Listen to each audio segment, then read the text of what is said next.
수아 사람 빌닷이 대답하여 이르되 네가 어느 때까지 이런 말을 하겠으며 어느 때까지 네 입의 말이 거센 바람과 같겠는가?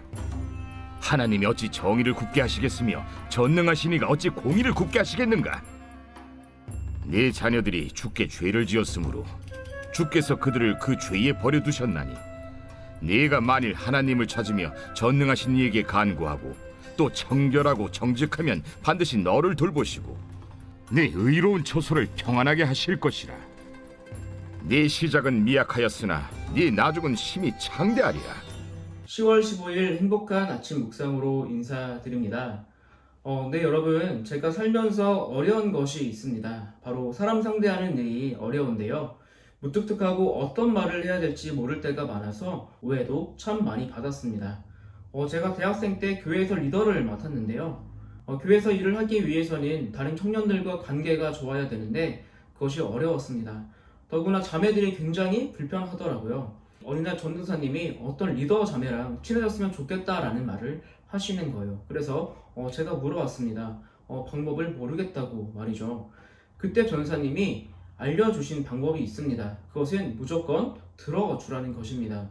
내가 생각하는 말 하지 말고 그랬구나 라고만 하라는 거예요. 그래서 제가 그랬구나만 한 3시간 정도 해서 드디어 그 친구의 마음을 열고 친해졌던 적이 있습니다. 여러분, 누군가의 마음을 안다는 것 쉬운 일이 아닙니다. 더구나 사람 마음을 이해하고 받아들이는 것 쉽지 않죠. 그러나 우리가 살면서 누군가를 위로해야 될 때가 있습니다. 그것은 내가 하지 못하더라도 해야 되는 일이고 중요한 일입니다.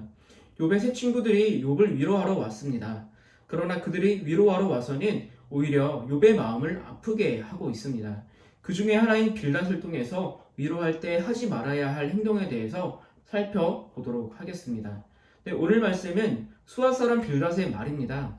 욥의 친구들은 지금 욥을 위로하기 위해 모였는데요. 그때 세 친구 중 가장 연장자였던 엘리바스가 욥을 향해 말을 했습니다. 누가 들어도 맞는 말을 했지만 그러나 욥의 반응이 심상치 않았습니다.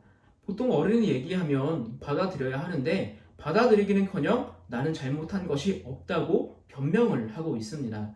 그러자 빌닷이 뛰어들며 하는 말이 오늘 2절 말씀인데 제가 이 말씀을 읽어보겠습니다. 내가 어느 때까지 이런 말을 하겠으며 어느 때까지 내 입의 말이 거센 바람과 같겠는가. 그의 심정에 잘 묻어나 있죠. 진짜 답답하다. 네가 죄가 있으니까 회개하라는 거잖아. 그리고 내 말은 거센 바람 같아. 여기서 거센 바람은 광풍을 말합니다. 광풍은 욕을 말하는 것인데요. 바로 미친 소리라고 말하는 것입니다. 여기서 빌닷이 미친 사람 같다고 말하는 이유가 무엇입니까? 그것은 7장 7절에서 욥이 이렇게 말했기 때문입니다. 내 생명이 한낮 바람 같음을 생각하옵소서. 지금 욥은 하나님께 토로하고 있습니다. 하나님, 지금 내 생명이 한낮 바람 같습니다.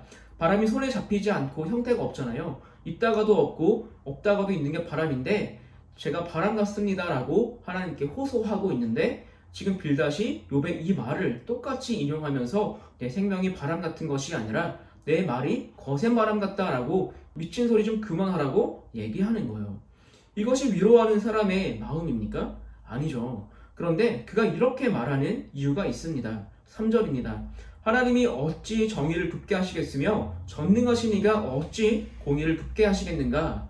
지금 빌닷은 하나님의 정의와 공의를 말하고 있습니다. 맞습니다. 하나님에 대해서 잘 알고 있습니다. 그러나 이것은 하나님에 대해서 잘 아는 것은 맞지만 정답은 아닙니다. 왜냐하면 하나님은 공의의 하나님이시면서 동시에 사랑의 하나님이시기 때문입니다. 공의와 사랑을 빼고 하나님을 보면은 큰 문제가 생기는데 바로 모든 사람이 하나님 앞에서 죄인이기 때문에 누구도 욥의 고난을 피할 수 없게 되기 때문입니다. 빌닷은 하나님에 대해서 사람이 죄를 지으면 벌을 주고 선한 일을 하면 복을 주는 권선징악의 하나님 그리고 인과 음보의 하나님으로 보고 있습니다. 이러한 신관이 있기 때문에 욥이 어때요? 답답한 것이고 그의 반응에 화가 나는 거예요. 그러나 여러분, 하나님이 그런 분이십니까? 아닙니다. 하나님은 정의와 공의의 하나님이시지만 사랑의 하나님이셔서 우리를 자녀 삼아주시고 우리를 용서하시고 우리를 감싸주시는 분이 바로 우리 하나님이십니다. 욥이 바라보는 하나님도 이런 하나님이신 거예요. 욥의 이 고난이 욥의 죄 때문이 아니라 마귀가 고발해서 하나님이 허용하신 것이잖아요. 욥은 하나님의 자녀로서 그리고 하나님의 대표 주자로서 이 고난을 겪고 있는 것입니다. 그렇다면 하나님의 자녀됨은 무엇을 말하는 것일까요? 로마서 8장 17절에 보면은 이런 말씀이 있습니다. 자녀이면 또한 상속자, 곧 하나님의 상속자요 그리스도와 함께한 상속자니 우리가 그와 함께 영광을 받기 위하여 고난도 함께 받아야 할 것이니라.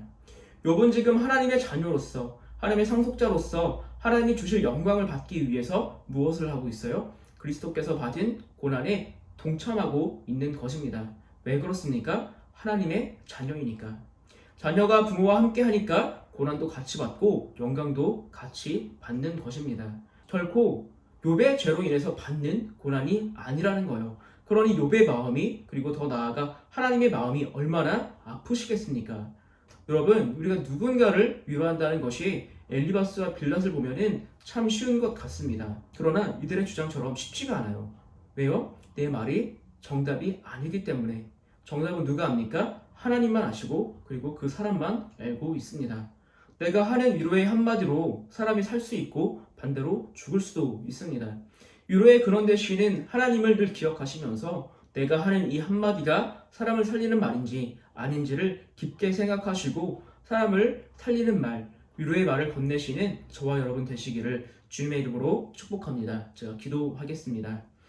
사랑해 주님 감사합니다. 아버지 하나님, 우리가 누군가를 위로한다는 거 참 어려운 일입니다. 그러나 하나님께서 우리를 살리시고 구원하시기 위해서 독생자 예수 그리스도를 주심과 같이 우리가 그 하나님을 본받아 그 사람들을 바라볼 때 그 사랑의 마음으로 바라보고 그 마음을 충분히 듣고 그 마음 가운데 힘과 격려하는 우리가 되게 하여 주시옵소서. 오늘 빌닷처럼 분노와 화를 내면서 다가가는 것이 아니라 충분히 듣고 충분히 인내하며 그 영혼을 위해서 기도하며 들어줄 수 있는 이 시간 우리가 되기를 소망합니다. 그렇게 할 수 있도록 인도하여 주시옵소서. 감사드리며 예수님의 이름으로 기도합니다. 아멘.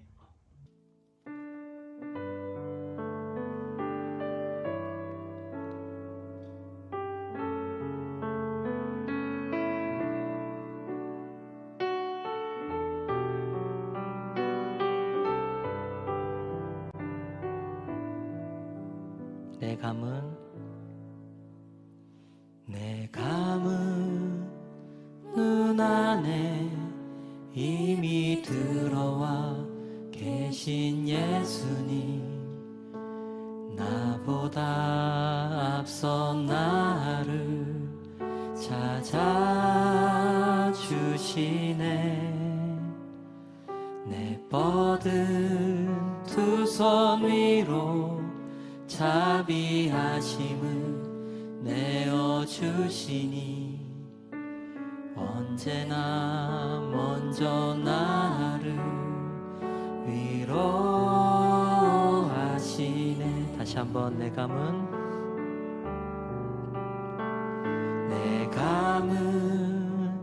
눈 안에 이미 들어와 계신 예수님, 나보다 앞서 나를 찾아주시네. 내 뻗은 두 손 위로 자비하심을 내어주시니 언제나 먼저 나를 위로하시네. 내 노래가 흠내 함께 즐거워하시는 늘 나의 기쁨이 되시네.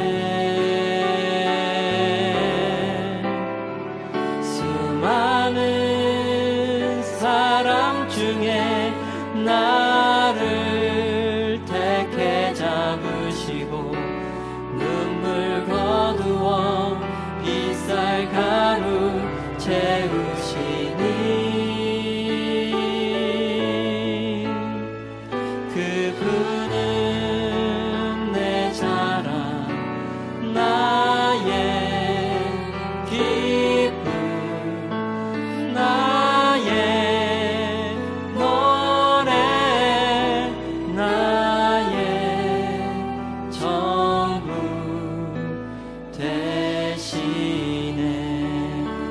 감은 내 감은 눈 안에 이미 들어와 계신 예수님 나보다 앞서 나를 찾아주시네 내 뻗은 두 손 위로 두 손 위로 자비하심을 내어주시니 언제나 먼저